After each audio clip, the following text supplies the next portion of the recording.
कस्तूरी जी, ये अभी जब मैं ये शो कर रही हूँ तो मेरे पास लगातार, अब आप देखिए इस पर कितना मोबिलाइजेशन है, लोग कितना इस पर डिवाइडेड हैं कि इस दौरान मेरे पास मैसेजेस आ रहे हैं।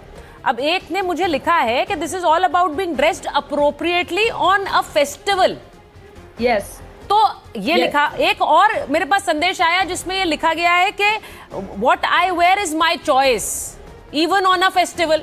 अब आप ये देख लीजिए, तो ये दोनों ही चीजें, इसका क्या मतलब है? सीधा मतलब ये है कि इस पे ओपिनियन बहुत डिवाइडेड है। आपको क्या लग रहा है? जी, मुझे लग रहा है कि यहाँ सवाल कपड़ों का नहीं, यहाँ सवाल इज्जत की है। जी, जब आप रक्षाबंधन में जाते हो एंड यू नो एंड्रिया जैसे औरत, लेडीज है, सॉरी फॉर माई हिंदी, महिलाएं हैं, एंड्रिया जैसे महिलाएं जिसको ब्रालेट और बिकनी का फर्क, जो जितना फर्क उसमें है उसके बारे में खूब पता है, मगर होली पार्टी, एक डांडिया पार्टी और एक त्योहार के बीच में जो फर्क है उनको नहीं पता है। You know, when there is a puja, see, you have a Diwali. Religious ceremony में puja excuse me, please show some decency. इतने देर मैं आपके लिए रुकी थी. I was listening to you talk. So show some decency, at least in verbs, at least in words, okay? So there is a difference. Diwali is the perfect example. It is a puja का दिन, but puja के बाद you are going out and partying, so there are two different outfits you wear. Yeah, you don't wear a short tank top and a shorts to the puja.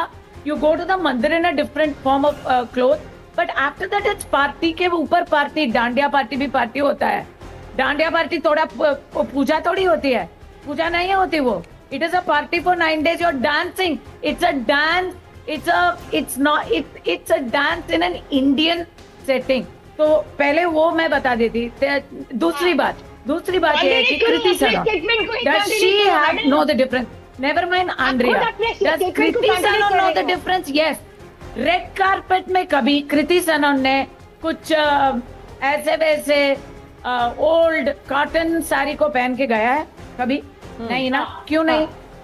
कभी नुपुर सनन, उसकी बहन की शादी हुई थी, वो शादी में ऐसा ब्रालेट पहनकर सफेद वाले, एक्सक्यूज मी मैडम, अरे देखिए, अब आप Kriti Sanon wear white clothes, funeral clothes to the शादी. नहीं ना.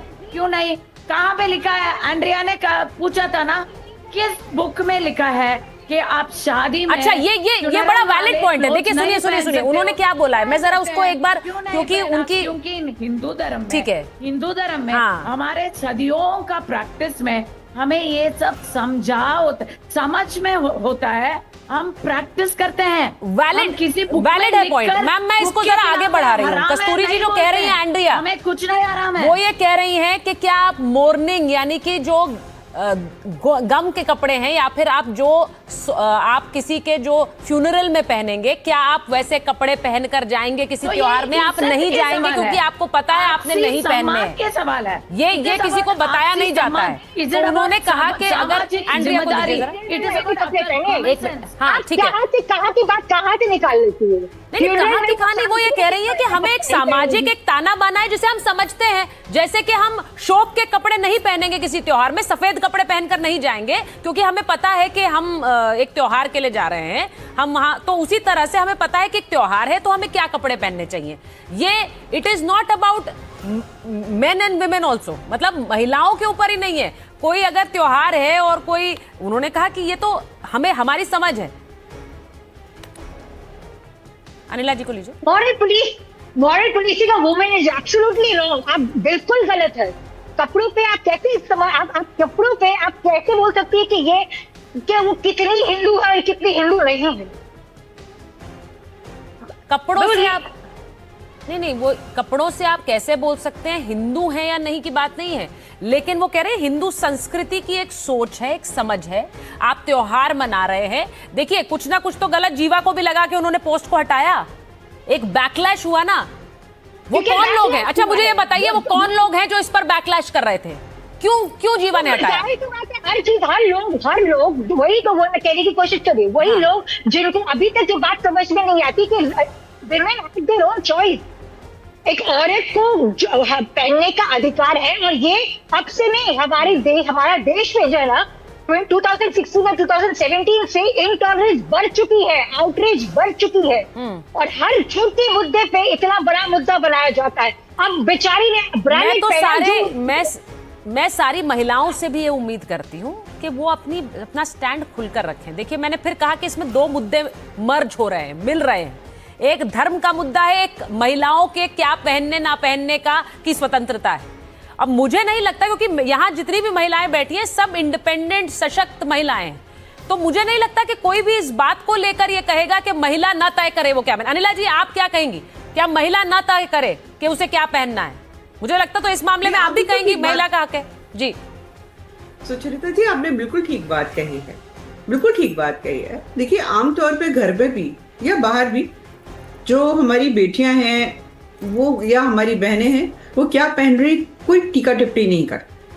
अभी कांग्रेस की जो रिप्रेजेंटेटिव है उन्होंने बहुत सारे उदाहरण दिए कि वो पता नहीं कहाँ पे शॉर्ट्स और टैंक टॉप पहनते हैं और स्पैगेटी टॉप पहनते हैं, शॉर्ट्स पहनते हैं। बिल्कुल पहनते होंगे, पर वो जो कीर्ति सैनन है वो नहीं है ना, वो रक्षाबंधन का विज्ञापन तो नहीं कर रही है ना। फर्क समझिए आप। क्या ये अपने कांग्रेस के हेडक्वार्टर्स में, कांग्रेस ऑफिस में टैंक टॉप और शॉर्ट्स पहन के जा सकती हैं?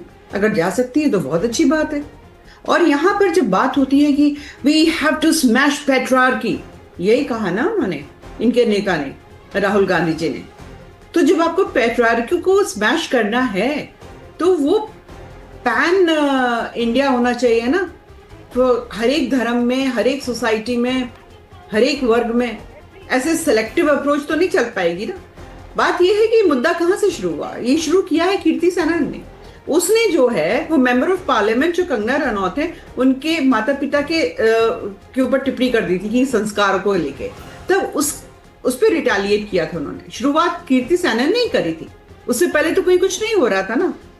देखिए, ऐसा है कि भारतीय धरा, भारतीय संस्कृति तो ऐसी है, आपने देखा होगा, जैसे मैंने कहा भी है कि हमारा तो बहुत ज्यादा स्वतंत्र विचारधारा रही है। ये जो 1200 साल की गुलामी हमने झेली है, उसमें बहुत सारी चीजें, ऐसी परंपराएं, रीत रिवाज, त्योहार हमारे कुछ चीजों के साथ जुड़ गए हैं।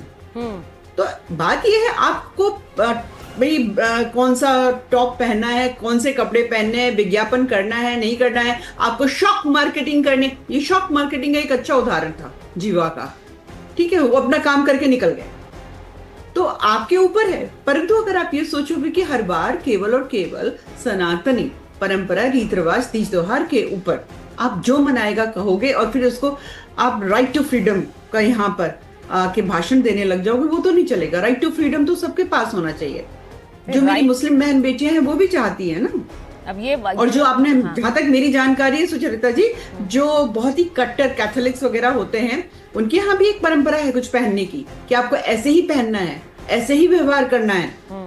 तो सबके ऊपर होना चाहिए ना, केवल और केवल सनातनी के ऊपर क्यों? देखिए, ऐसा है कि दुर्भाग्य है इस राष्ट्र का कि यहाँ पे हलाल हिंदू बहुत ज्यादा बैठते हैं, और जो इस तरीके के जो ढोंगी लोग होते हैं, जो स्यूडो सेक्युलर होते हैं, उसकी आड़ में केवल और केवल सनातन को समाप्त करके उसकी जड़ों को कमजोर करने का काम कर रहे हैं। परंतु मुझे लगता है कि अभी भी ऐसे लोग हैं जो सनातन ना तो पहले कभी खत्म हो पाया था, ना खत्म होगा। उनके प्रयास जो है निष्फल होंगे। विज्ञापन अगर आएंगे तो उंगली तो उठेगी। आप लोग ये मुद्दा बना रहे सनातन खत्म हो रहा है, सनातन कभी खत्म होता ही नहीं, होगा ही नहीं। यही तो मैं कह रही हूँ कि कभी नहीं खत्म हो सकता है। यही तो मैंने कहा है। ये रूल बुक, आप एक बार रूल बुक बना लीजिएगा।